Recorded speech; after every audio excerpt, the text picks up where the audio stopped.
जाते हैं। Prison van open है, खड़ी हुई है, आप उनमें बैठ सकते हैं। कंटेनर से उतरकर सीसीपीओ के ऑफिस की तरफ रवाना हुआ। जो मैंने कारकुनों को कहा कि वहां आए, तो इन्होंने कहा, पुलिस ऑफिसर को भेजा और कहा आप अंडर अरेस्ट हैं और आप प्रिजन वैन की तरफ चले। मैंने मुजाहमत नहीं की और मैं प्रिजन वैन की तरफ चल आया और उनने मुझे गिरफ्तार कर लिया है। अब न जाने कहाँ ले जा रहे हैं। मेरा ख्याल था सीसीपीओ ऑफिस लेकर जाएंगे, लेकिन वो गुजर चुका है और कहीं और लेकर जा रहे हैं। आप तैयारी करें। अगर इन्होंने 90 दिन से आगे इलेक्शन किए, उसके बाद सारी कौम को निकलना पड़े। जब तक आप निकलेंगे नहीं, इसका मतलब कि कानून खत्म हो जाएगा 90 दिन के बाद। इसका मतलब आइन खत्म हो गया। इसका मतलब कि ये साबित हो जाएगा कि पाकिस्तान में सिर्फ जंगल का कानून, ये माफिया है। ये कभी भी आजाद और मजबूत अदलिया को कभी टॉलरेट नहीं करेंगे। ये कभी कानून की हुक्मरानी नहीं होने देंगे। अस्सलाम वालेकुम, मैं हूं मुनीज़ा जहांगीर। आप देख रहे हैं प्रोग्राम स्पॉटलाइट। तो नाजरीन, आज तहरीक इंसाफ ने लाहौर में जेल भरो तहरीक का आगाज़ कर दिया है, जिसमें शाह महमूद कुरैशी, असद उमर, आज़म स्वाति, एजाज चौधरी, उमर चीमा समेत दीगर कारकुनान ने गिरफ्तारी दे दी है। लाहौर में दफ़ा 144 पहले से ही नाफिज कर दी गई थी और तहरीक इंसाफ के रहनुमाओं और कारकुनान को कैंप जेल से कोट लखपत जेल मुंतकिल अब कर दिया गया है। दूसरी तरफ इस्लामाबाद में वज़ीर आज़म ने सदर की तरफ से सूबाई असम्बलियों के इलेक्शन की तारीख देने के अमल को गैर आइनी करार दे दिया है। क्या कहा उन्होंने आज, आइए आपको दिखाते हैं। सदर पाकिस्तान को मैं ख़त लिखूंगा कि उन्होंने जो ये हरकत की है, मुकम्मल तौर पर गैर आइनी हरकत की है। सूबों के बारे में डेट देने का उनका कोई इख्तियार नहीं था और न सिर्फ अभी उन्होंने गैर आइनी हरकत की है, जो आज से 9 महीने पहले भी उन्होंने उस गैर आइनी हरकत का वो हिस्सा थे। तो नाज़रीन, आज ही साथ ही साथ वज़ीर आज़म के मामले खुसूसी जो हैं, उन्होंने ये आगे वज़ीर आज़म की बात आगे बढ़ाते हुए उन्होंने कहा कि सुप्रीम कोर्ट के जो 2 जजेस पर है, उन्होंने अदम एतमाद का इजहार कर दिया। उन्होंने कहा है कि उनको शायद उन केसेस के अंदर शामिल नहीं होना चाहिए जो पाकिस्तान मुस्लिम लीग नून के होते हैं। क्या कहा, आइए आपको दिखाते हैं। पाकिस्तान मुस्लिम लीग नून ने ये फैसला किया है, एजाजुल एहसन साहब और मज़ाहिर अली अकबर नकवी साहब के पास मुस्लिम लीग नून का और मुस्लिम लीग नून की हुकूमत का कोई केस ना लगाया जाए। जिस तरह काजी फैज ईसा साहब के पास इमरान खान का कोई केस नहीं लगता, उसी तरह हमें भी यह हासिल होना चाहिए और हम चीफ जस्टिस पाकिस्तान से भी सदा करते हैं कि काइंडली हमारा कोई केस इन 2 जज साहिबान के सामने ना लगाया जाए। तो अब 1 घंटा पहले चीफ जस्टिस ने सूबाई असम्बलियों के इंतखाबात के मामले पर अज खुद नोटिस ले लिया है और 9 रुकनी लार्जर बेंच भी तश्कील दे दिया है, जो कल इस केस की समाअत करेगा। जिन जजेस पर नून लीग ने इतराज़ात उठाए हैं वो भी इस लार्जर बेंच का हिस्सा हैं। जबकि दिलचस्प बात यह है कि इस बेंच में जो जस्टिस काजी फाइज ईसा हैं, जो सीनियर प्यूनी जज हैं, उनका नाम शामिल नहीं है। कल सुप्रीम कोर्ट इस केस में 3 सवालात का जायजा लेगी। सवाल नंबर 1 ये है कि असेंबली तहलील होने पर इंतखाबात की तारीख देना किसकी जिम्मेदारी है। सवाल नंबर 2, तारीख देने का आईनी इख्तियार कब और कैसे इस्तेमाल करना है। और सवाल नंबर 3, वफाक और सूबों की आम इंतखाबात के हवाले से क्या जिम्मेदारी है। यही सवालात हम आज अपने पैनलिस्ट के सामने रखेंगे और ये भी उनसे पूछेंगे कि जेल भरो तहरीक से क्या तहरीक इंसाफ अपने मकासद हासिल कर लेगी। इस वक्त हमारे साथ मौजूद हैं नून लीग के सेनेटर जनाब राना मकबूल अहमद साहब, जो सेनेट की कमेटी बराए कैबिनेट सेक्रेटेरिएट के चेयरपर्सन हैं। बहुत बहुत शुक्रिया आपने हमें ज्वाइन किया। पाकिस्तान पीपल्स पार्टी के लतीफ़ खोसा साबिक गवर्नर रह चुके हैं, साबिक गवर्नर पंजाब रह चुके हैं और सुप्रीम कोर्ट के एक बहुत ही सीनियर वकील हैं। आपका भी बहुत बहुत शुक्रिया। रियाज फतियाना साहब ने भी हमें ज्वाइन किया है, तहरीक इंसाफ के रहनुमा हैं और लॉ एंड जस्टिस की जो कमेटी है उसके एक अहम रुकन भी रह चुके हैं नेशनल असम्बली के अंदर। सबसे पहले लतीफ़ खोसा साहब, चूँकि आप एक सीनियर वकील हैं, ये जो 9 जजेस के ऊपर मुश्तमिल लार्जर बेंच तश्कील दिया है चीफ जस्टिस ने और सू मोटो ले लिया है सूबाई असम्बलियों के जो इंतखाबात नहीं कराए जा रहे थे, इसके ऊपर आपका क्या रिएक्शन है। और जो सीनियर प्यूनी जज हैं जस्टिस काजी फाइज ईसा, उसके अंदर वो शामिल नहीं हैं। देखिए मुनीज़ा, ये सुओ मोटो तो इस अंदाज से चीफ जस्टिस साहब ने लिया है, लेकिन अगर इसका ज़रा पसे पर्दा देखें, यानी बैकग्राउंड देखें, तो वो एक जो पिटीशन थी सुप्रीम कोर्ट के 2 रुकनी बेंच यानी एजाजुल आसम साहब, जस्टिस एजाजुल आसम और जस्टिस मज़ाहिर अली अकबर नकवी साहब ये सुन रहे थे, जो CCPO लाहौर की पिटीशन थी। उस सिलसिले में जब ये इशू भी आया कि पंजाब में जो है वो तहलील के बाद जो असम्बलियाँ हुई हैं उसमें जो है तारीख़ इलेक्शंस की नहीं दी जा रही है और उसकी तवालत जो है वो शायद आइन के जो है इनहराफ के मुतरादिफ है। और वो उस बेंच ने एक नोट लिख के भेजा था चीफ जस्टिस ऑफ पाकिस्तान को कि इस पर मुनासिब अगर समझें चीफ जस्टिस साहब तो एक लार्जर बेंच की तश्कील दें।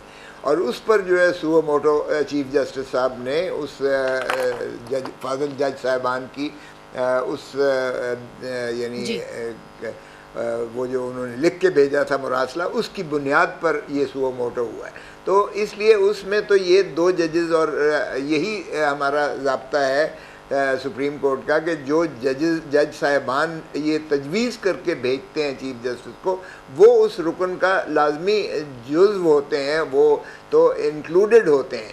तो अब चीफ जस्टिस साहब ने ये 9 रुकनी बेंच जो बनाया है, मैं समझता हूँ ये तीनों नुकात जो उन्होंने रखे हैं ये बहुत ही इस वक्त कौम को जो और मुल्क को और सारी एक जो हिजानी कैफियत बनी हुई है, सदर पाकिस्तान कुछ कहते हैं, चीफ इलेक्शन कमिश्नर साहब कुछ और कहते हैं, और इसी तरह जो है गवर्नर्स जो है अपना तसाल से काम ले रहे हैं, और एक अपोजिशन की जमात जो है मोहतरम इमरान खान साहब की PTI वो इस पर जो है न सिर्फ नाला है बल्कि वो एक तहरीक चलाए हुए है जेल भरों की। तो ये मैं समझता हूँ कि एक कौमी सरासीमगी का आलम था। चीफ जस्टिस ने बहुत ही बरवक्त और बहुत ही मुनासिब ये इकदाम किया है फुल बेंच बनाने, लार्जर बेंच बनाने का। तो दुरुस्त फैसला था। कंपोजिशन के हवाले से आप क्या कहेंगे?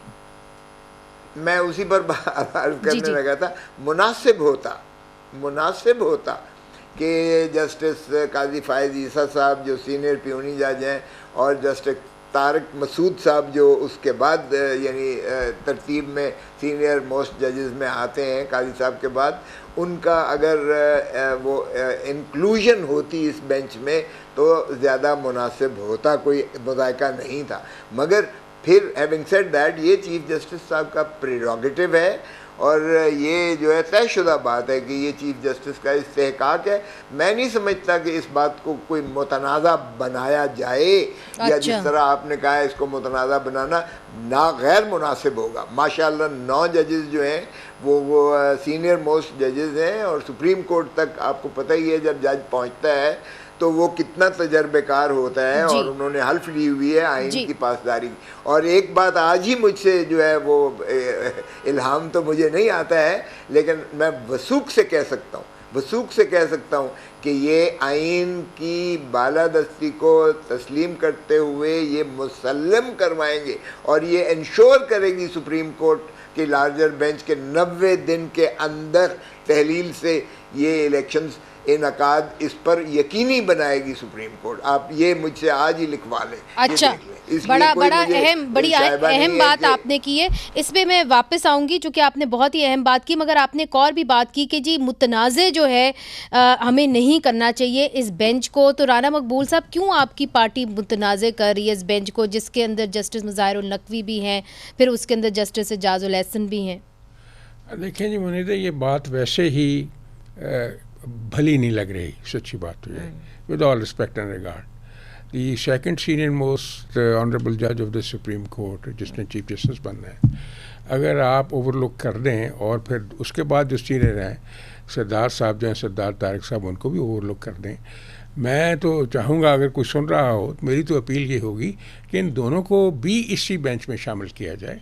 लेट देयर बी 11 जजेस इंस्टेड ऑफ 9, ताकि ये जो एक थोड़ी सी अशकाल लोगों के जहनों में आती है वो भी ख़त्म हो जाए। ऑल दी ऑनरेबल जजेस should participate in total proceedings, जो भी वो फैसला दें सारी कौम उसको तस्लीम करेगी। तो लेकिन खोसा साहब ने जो प्रेडिक्शन की है वो तो अपनी एक्सपर्टीज़ की बिना पर ज़रूर की होगी, उनका एनालिसिस अपना है, लेकिन यू नेवर नो क्या फैक्ट्स आते हैं, क्या सर्कमस्टेंसेस होते हैं, किस तरह एनालाइज किया जाता है। It all depends upon the bench. फतियाना साहब, आप इस मामले को कैसे देख रहे हैं? क्या हर्ज होता कि सीनियर प्यूनी जज जस्टिस काजी फ़ायज़ ईसा भी इसका हिस्सा होते, फिर जस्टिस तारिक मसूद साहब भी इसका हिस्सा होते, तो फिर ऐसा लगता कि जी नून लीग को भी कोई शिकायत नहीं होनी थी। आपका इसके ऊपर क्या राय है आपकी इसके ऊपर? जी फतियाना साहब। मेरा ख्याल है फतियाना साहब, आवाज नहीं आ रही आपकी भी। जी फतियाना साहब, आपको आवाज आ रही है मेरी? जी फतियाना साहब, आपको मेरी आवाज आ रही है? मेरा ख्याल है फतियाना साहब को आवाज़ नहीं आ रही मेरी। मैं कोशिश हम करेंगे कि फतियाना साहब से फिर से हमारा जो है राब्ता हो जाए। लतीफ़ खोसा साहब, आपने सेनेटर मकबूल साहब की बात सुनी। वो ये कहते हैं कि ठीक है 11 मेंबर बेंच बना देते, आप जस्टिस काजी फ़ाइज़ ईसा तारिक मसूद साहब को भी कर देते, मगर देखिए आपकी अपनी जो वकला बरादरी है उन्होंने ये ऐलान कर दिया और ये कहा है कि जो एक मुबैना ऑडियो लीक का मामला है जस्टिस मुज़ाहिर नकवी जिसके अंदर शामिल है, उन्होंने ये कहा है कि जी या जस्टिस मुज़ाहिर नकवी साहब रिज़ाइन कर दें या हम सुप्रीम जुडिशल काउंसिल में उनके ख़िलाफ़ जो है वो रिक्वेस्ट लेके जाएंगे।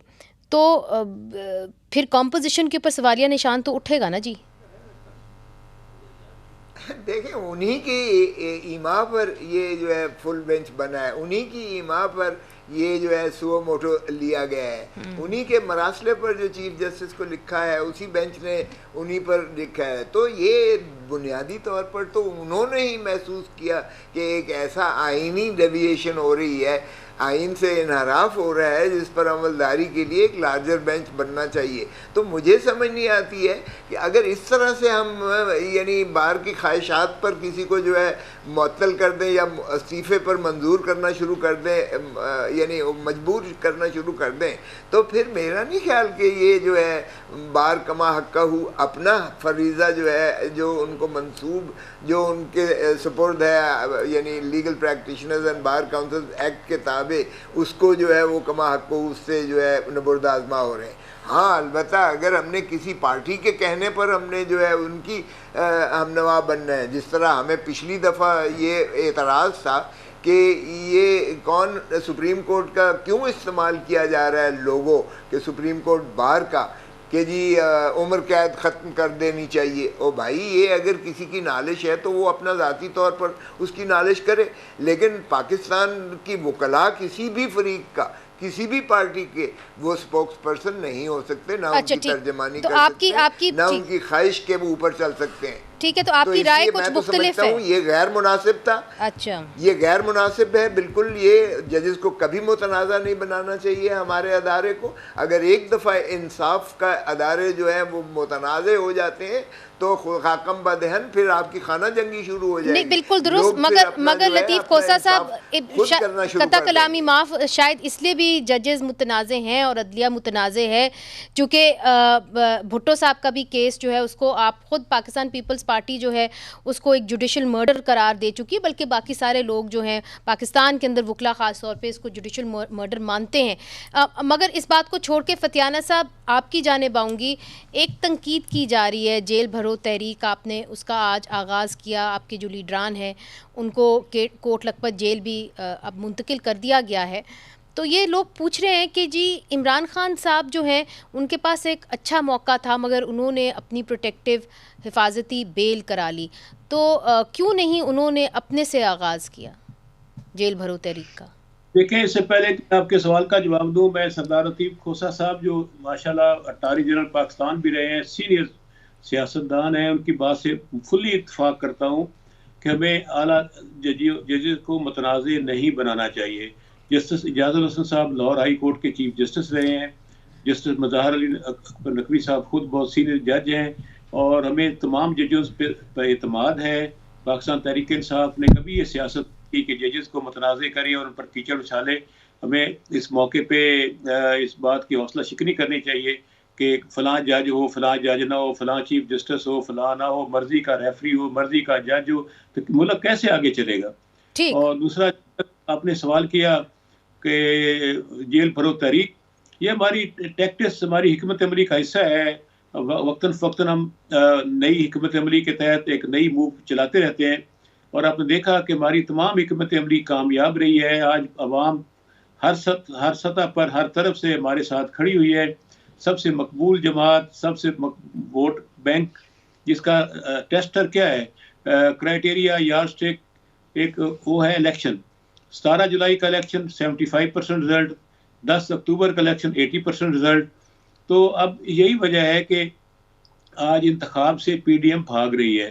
मैं समझता हूँ कि राना मकबूल नहीं साहब सर, भी माशाल्लाह मगर मेरा सवाल, चूंकि लोग बहुत ये सवाल कर रहे हैं ट्विटर पे, मैंने कहा आप आए हुए तो मौका मिल गया मैं पूछ लूं कि खुद इमरान खान साहब ने शुरुआत क्यों नहीं की जेल भरो तहरीक से। चूँकि माजी में हमने जो जेल भरो तहरीकें देखी हैं उसके अंदर लीडर सबसे पहले खुद जाके अपनी जो है वो अरेस्ट दे देते हैं, मगर उन्होंने तो हिफाजती बेल ली हुई है। गुजारिश ये है कि अगर कमांडर इन चीफ ही आपको जेल में भेज दें तो पीछे फौज को कौन चलाएगा? कि वो तो बेफास्ट जाना चाहते थे। इमरान खान साहब तो जमानत की दरखास्त देना नहीं चाहते थे, वो तो कहते थे कि सबसे पहले मैंने जेल में जाना है। हमने बड़ी मुश्किल से उनको रोका हुआ है और कहा है कि आप ना जाएं, और ये पार्टी का फैसला है, जमहूरी पार्टी है, क्योंकि पार्टी की हाईकमान और कोर कमेटी उनको अलाउ नहीं कर रही कि वो जेल की तरफ जाए, और उनको हमने पूर्व देख करके उनकी जमानत करवाई है। ये वो पार्टी जो पॉलिसी होगी तो वो भी जेल की तरफ रवाना होगी। फिलहाल तो बाकी जो हमारी पूरी टीम है, वर्कर्स हैं या बाकी हमारी लीडरशिप है, वही जेल जा रही है। अच्छा राना मकबूल साहब, वैसे आप क्यों इनको जेलों के अंदर भर रहे हैं? इस वक्त जो जेलों की तादाद है, अगर मैं सेंट्रल जेल का ही आपको बता दूं तो 2500 कैदियों का जो है वहाँ पे रूम है, मगर इस वक्त 5000 से ज़्यादा कैदी जो हैं वो जेलों के अंदर भरे हुए हैं। राना मकबूल साहब और लतीफ़ खोसा साहब तो जानते हैं हमारे जो प्रिजन्स है वो ओवर क्राउडेड हैं, तो क्यों आप इनको पकड़ पकड़ के जेलों के अंदर जा रहे हैं? वर्कर्स हैं और खान साहब तो खुद आ नहीं रहे जेल में। मुझे अगर इजाज़त दें, एक बात की गई है, खोसा साहब ने भी किया है और मुतनाज़े वाली फतेहाना साहब ने भी किया है, दोनों काबिल इज़्ज़त हैं। खोसा साहब तो मैंने पहले ही कहा हमारे उस्तादों की तरह हैं। ये बिल्कुल इन प्रिंसिपल बात दुरुस्त है कि जो हायर जुडिशरी है उनकी इज़्ज़त एहतराम, उनका इकराम हमारा फ़र्ज़ बनता है, और कोई ऐसी बात नहीं करनी चाहिए जिससे कोई नफाक की सूरत पैदा हो। लेकिन एक बात मैं ज़रूर अर्ज़ करूँगा कि बहुत सारे ऑनरेबल जजेस ने अपने फ़ैसलों से अपनी हैसियत को मनवाया है। क्या हम ये कहें कि मुनीर अहमद और कार्निलिस बराबर हैं, एक ही तरह के? क्या हम ये कहें कि अनवारुल हक और हमूदुर रहमान बराबर हैं, एक ही तरह के? क्या हम ये कहें कि साकिब निसार और अजमल मियाँ एक जैसे हैं? इसलिए ये बात तो आप जैसे जितनी मर्जी छुपा लें, ये बात छुप नहीं सकती, ये तारीख़ का एक हिस्सा है। इसलिए मैं समझता हूँ कि अगर नकवी साहब के बारे में कोई ऐसी बात हुई है, मोस्ट वेलकम आए, वो हमेशा बैठते हैं, लेकिन अगर एतराज़ बार ने भी कर दिया है तो उन्हें उन इशू से रिक्यूज़ कर देना चाहिए। ऑनरेबल जजेस तो रिक्यूज़ करते रहते हैं कि जी मेरे पे एतराज़ हुआ, मैं नहीं इस पे बैठूंगा, और सैकड़ों केसेस होते हैं, हर रोज़ बैठते रहते हैं। अब आई जी जेल की बात। जेल में तो खुद जाना चाहते थे, कोई हुकूमत ने तो फैसला नहीं किया उनको जेल में बंद करने का।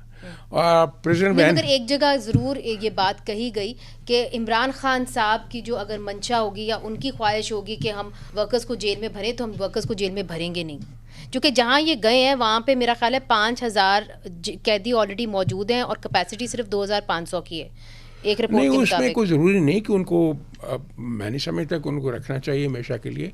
अगर उनकी ख्वाहिश हो तो किसी और जेल में भी शिफ्ट किया जा सकता है जहाँ थोड़ी बहुत तो इनको कितनी देर तक के लिए रखा जाएगा? लेकिन मैं नहीं समझता कि अभी तो 144 की वायलेशन की शायद कोई FIR 188 में दर्ज हुई होगी, वो तो बेलेबल ऑफेंस होता है, हो सकता है वो कल ही आ जाएं। अच्छा। और उनका वो जो है कारकर्दगी और परफॉर्मेंस जो रजिस्टर हो जाए कि चलो हम जेल में गए हैं अपनी पार्टी की खातिर। लेकिन बाहर सूरत ये एक्सरसाइज इन फ्यूटिलिटी है। ये अगर जेल की साइंस बड़ी डिफरेंट साइंस है। काश उन्होंने हसरत मोहानी को पढ़ा होता, मौलाना जफ़र अली ख़ान को पढ़ा होता, शोरश कश्मीरी को पढ़ा होता, फैज़ अहमद फैज़ को पढ़ा होता।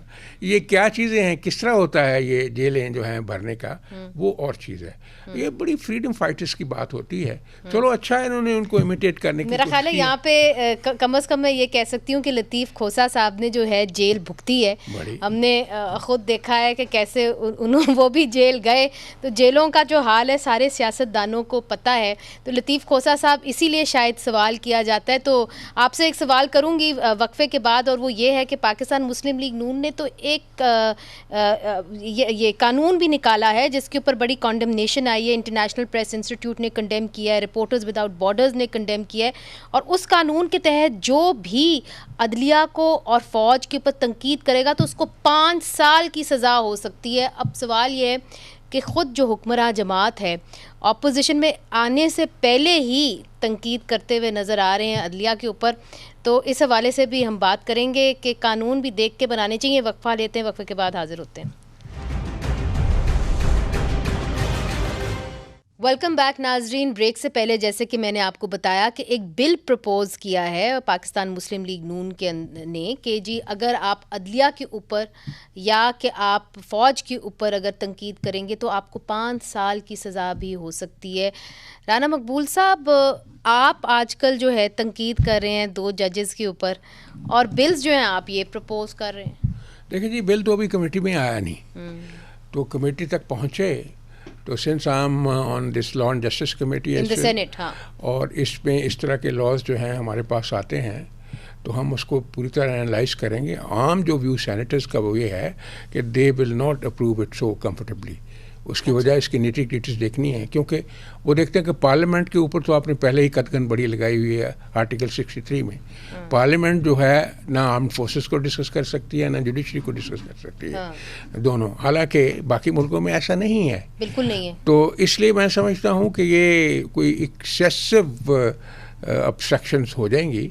इसको पूरी तरह थ्रेड पर एनालिसिस करके इसकी रेमिफिकेशन को देख के फिर फैसला होगा।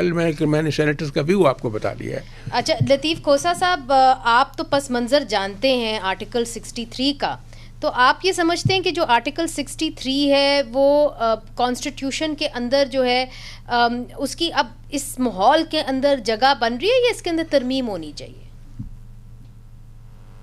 देखें, न सिर्फ 63 बल्कि 62 भी हमने मोहतरम मियाँ नवाज शरीफ साहब से बड़ी मिन्नत की थी जब 18वीं तरमीम हम कर रहे थे कि ये जो ज़ियाउल हक की पैमदकारियाँ हैं आइन के अंदर आर्टिकल 62 और 63 में खुसूसन, इनको खुदारा हज़फ कीजिएगा, क्योंकि ये तो शहीद बाबा जुल्फ़िकार अली भुट्टो को यानी उसके जुडिशल मर्डर के बाद जब 79 में इन्हें फांसी लगाई गई, 80 में सुप्रीम कोर्ट रूल्स बने, उसमें भी ये आया कि आप अदलिया पर और आप फ़ौज पर तनकीद करेंगे तो आपको ये होगा। और इसी तरह से आपकी आर्टिकल 62 और 63 में आपको ये जो है सादिक और अमीन और 621F और दूसरे जो है आर्मी और जुडिशरी की क्रिटिसिज्म, जुडिशरी को इसलिए बीच में ऐड किया गया क्योंकि उस वक्त भुट्टो साहब को जब फांसी लगाई गई थी तो जुडिशरी पर बहुत ज़्यादा तनकीद थी,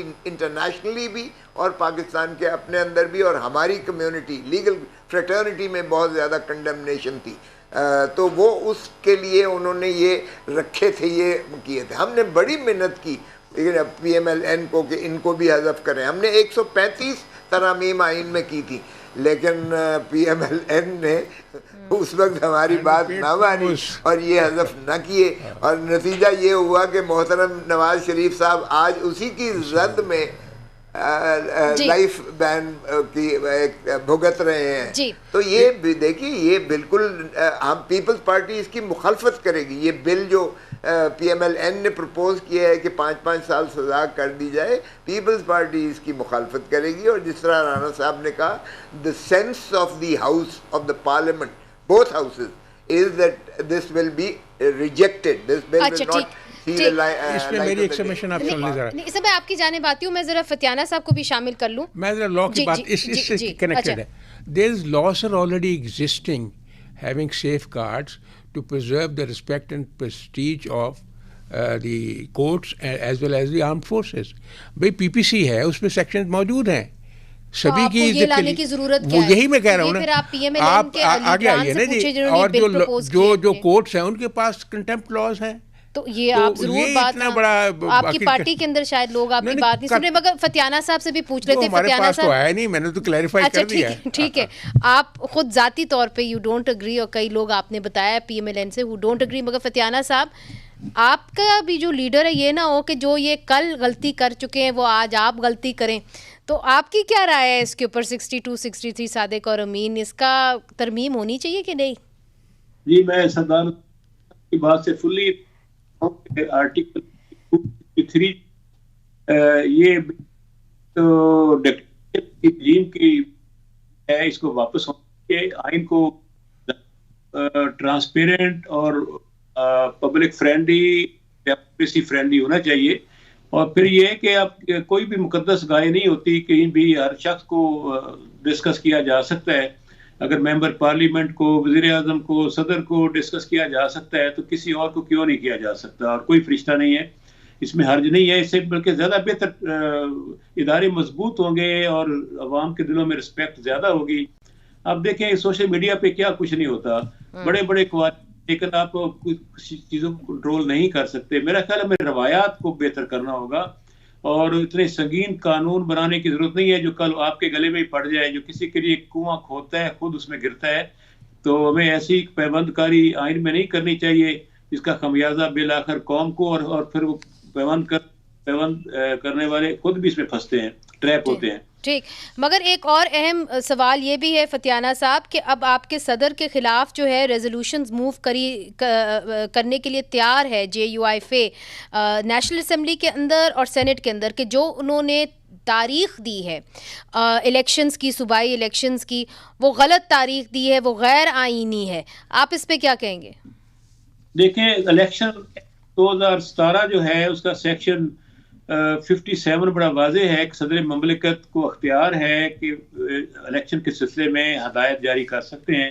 आपने देखा उसी एक्ट के तहत एक खत लिखा, फिर दूसरा खत लिखा और फिर मदऊ किया कंसल्टेशन के लिए चीफ इलेक्शन कमिश्नर और बाकी कमीशन को। आए हम बैठते हैं वाने सदर में और इस पर नेगोशिएशन करते हैं, लेकिन इलेक्शन कमीशन ने रिफ्यूज़ कर दिया आने से।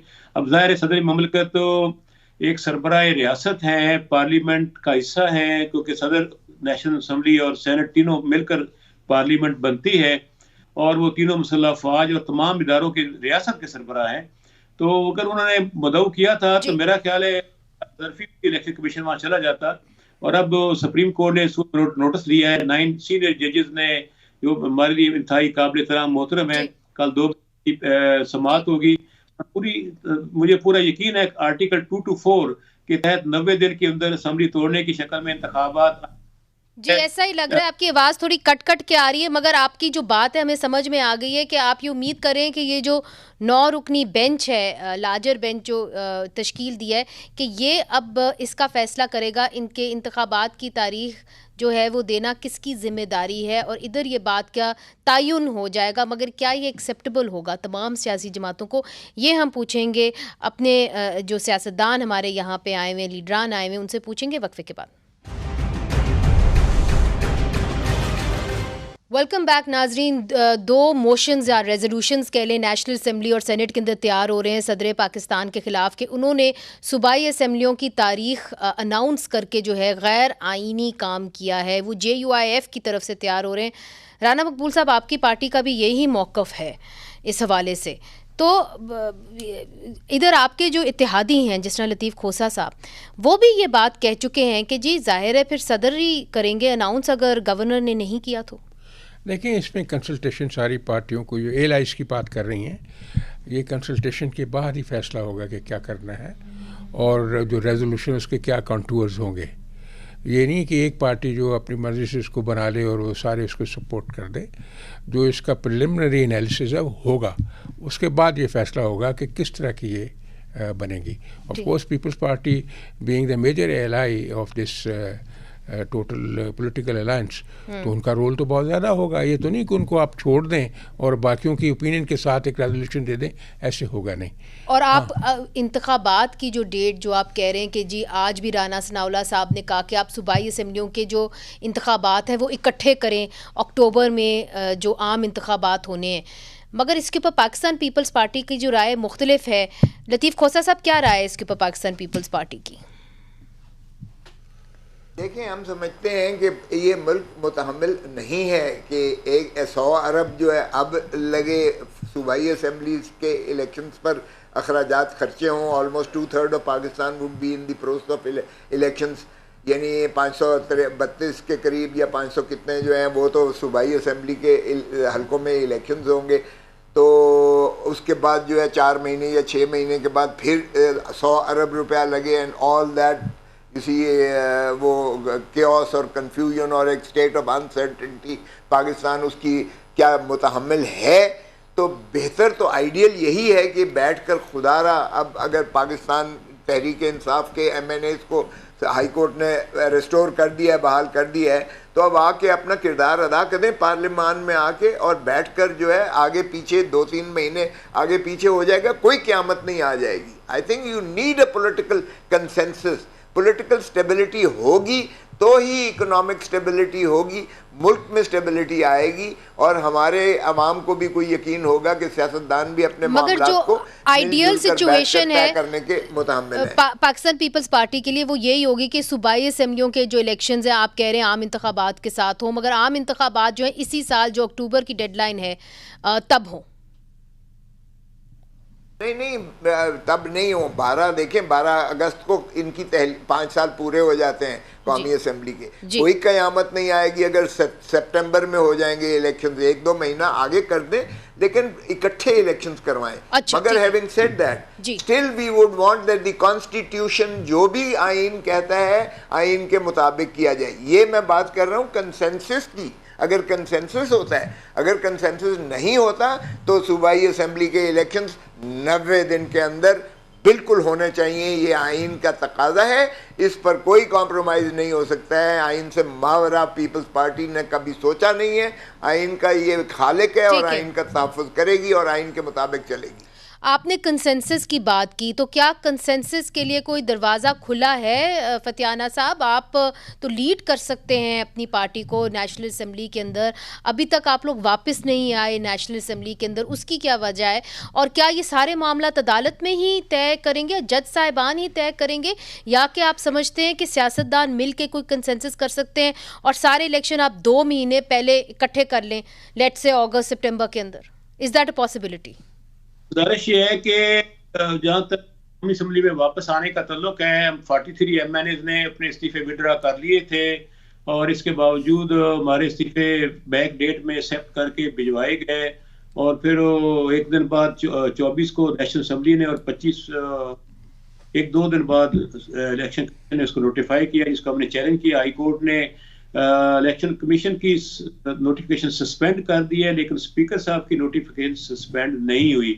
35 + 35 43 ये सारे MNA जो इंतजार कर रहे हैं। अब 7 मार्च को दोबारा लाहौर हाई कोर्ट में तारीख है। अगर तो वो स्पीकर साहब की नोटिफिकेशन को भी सस्पेंड करते हैं तो फिर हम कौमी असम्बली जाने की पोजीशन में हैं। अब ये स्पीकर पे है, अगर चाहें तो खुद भी कबल वक्त उस नोटिफिकेशन को विड्रा कर सकते हैं। अच्छा। और अगर वो डायलॉग को नहीं करते तो फिर हाई कोर्ट की तरफ हम देख रहे हैं। नंबर 1।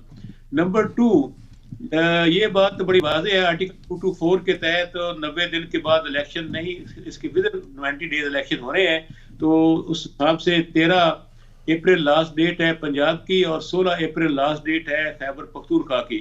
अब इसका दूसरा रास्ता ये है कि अगर आप चाहते हैं कौमी असम्बली और सूबाई असम्बलियों के इंतखाबात इकट्ठे कर लें, तो सूबाई असम्बलियों के इंतखाबात अब अक्टूबर तक जा नहीं सकते आईनी रिक्वायरमेंट के मुताबिक। इसका दूसरा हाल ये है कि कौमी असम्बली को फिलफौर तोड़ दिया जाए।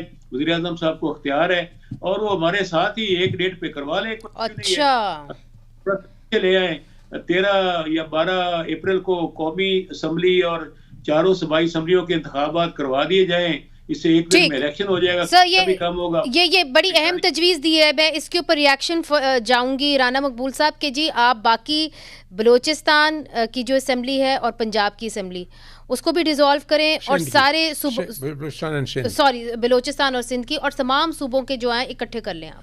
देखें जी, बात जो खुद साहब ने कही है वही बात साहिब है। बात यह है कि जब तक आप बैठेंगे नहीं, you don't sit on the parlour's table. जो अभी प्रेसिडेंट के रोल की बात हो रही थी, ये रोल उनका है कि he should mediate, call the stake holder, then discuss this issues, किसी कॉम्प्रोमाइज़ पे पहुँचें। जैसे वो कह रहे थे गुल साहब के भी 1-2 महीने आगे हो जाए तो ये तो कता कलामी माफ़। लतीफ़ खोसा साहब, आपकी पार्टी के स्पीकर हैं, इधर रियाज फतियाना साहब कह रहे हैं कि जी अगर स्पीकर विड्रॉ कर लें अपने जो उन्होंने नोटिस भेजें तो ये आ जाएंगे असेंबली में, बजाय कि आप सदर के पास जाएं, असेंबली में मामला हल कर लें। नहीं, इससे पहले ज़रूरी है कि आपस में एक एमिटी की फ़िज़ा पैदा की जाए। वो इसी सूरत होगी कि जब एक ये गुफ्तगू की मेज़ पे बैठेंगे, ठीक है, और इसमें कुछ फ़ैसले करेंगे, डेट भी करेंगे, और बिल्कुल जैसे सियाने दोस्त और दुश्मन होते हैं, सियाने जी, ये दुश्मन जब बेअकल हो सर, जाए, मेरे 30 सेकंड्स रह गए जी, सियाने हो तो ये फिर आपस में बैठ के इस मसले को हल कर सकते हैं। लतीफ़ खोसा साहब, कंक्लूडिंग रिमार्क्स के आपके स्पीकर हैं, अगर वो चाहें तो ये आ सकते हैं, अगर विड्रॉ कर लें अपने नोटिसेस तो ये PMLN PTI जो है वो नेशनल असेंबली में आ सकती है। नोटिफिकेशन जी, साहब नोटिफिकेशन अपने आप को करेक्ट कर लें, ये आर्टिकल 254 में इलेक्शंस उसके बाद भी हो सकते हैं, ऐसी कोई कदगन आइन में नहीं है। तो इसलिए अगर सितंबर में हो जाते हैं इलेक्शन सारे इकट्ठे तो ये अप्रैल कोई लाजमी नहीं है, सहीफा आसमानी नहीं है, आइन खुद इजाज़त देता है आर्टिकल 254 में। तो मगर क्या पाकिस्तान पीपल्स पार्टी सिंध की असेंबली डिसॉल्व करने को तैयार हो जाएगी, जिस तरह के रियाज फतियाना साहब कह रहे हैं सारे सूबों की इकट्ठी कर लें? Is that a choice? वो 12 अगस्त को वैसे ही खत्म हो जाएगी, 5 साल। मैं तो कह रहा हूँ कि सितंबर में कर लें। ठीक, बहुत बहुत शुक्रिया जनाब लतीफ़ खोसा साहब, रियाज फतियाना साहब, राना मकबूल साहब, तीनों बड़े सीनियर सियासतदान हैं, कानून को अच्छी तरीके से नाजरीन समझते हैं। एक तजवीज़ तो आई है कि सूबों के जो इलेक्शंस हैं वो आम इंतखाबात के साथ हो जाए, और आम इंतखाबात को अक्टूबर में जो होने थे उनको आप आगे करके 2-3 महीने पहले कर लें तो ये सबके लिए एक्सेप्टेबल होगा। मगर उसके लिए फ़िज़ा पैदा करनी होगी, वो कैसे होगी? नेशनल असेंबली में PTI कैसे वापस आएगी? ये भी एक सवालिया निशान है और इसी के ऊपर हमारी नज़र होगी। मुनीज़ा जहांगीर को आज के लिए इजाज़त दीजिए। खुदा हाफिज़।